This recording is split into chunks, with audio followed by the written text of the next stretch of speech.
subject to subsection 2A, as printed on the marshalled list.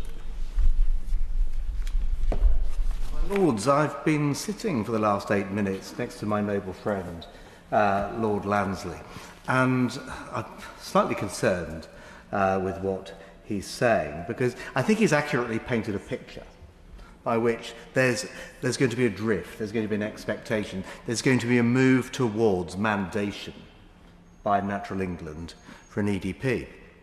And I've been concerned for a while that the process by which an EDP might be consulted upon and built and consensus, whatever, could take a long time. I mean, I think, my Lords, it's very unlikely that we're going to get any EDPs operational in this Parliament.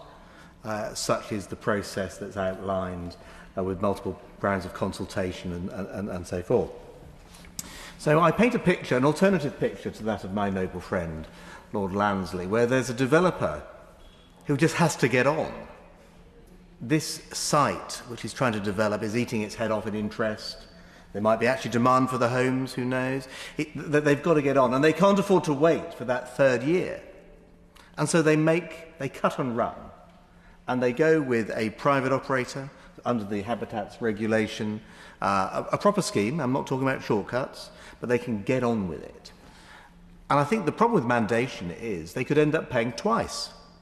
And that's no good, because this whole bill is meant to be speeding up development.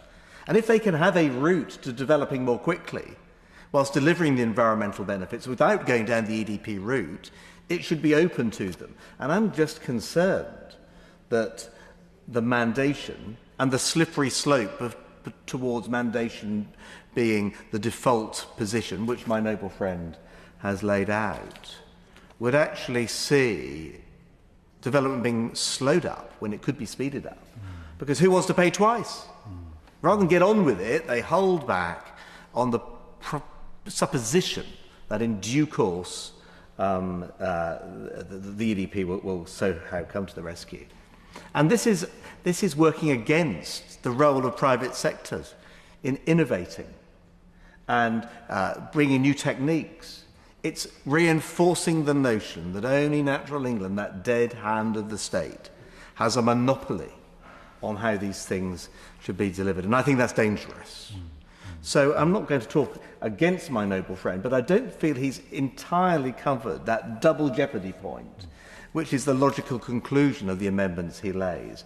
And I just wonder whether, in accepting that my noble friend Lord Rober may press his amendment, in which case it will come back at third reading. But if it does, we need to consider that double jeopardy point, the point of paying twice.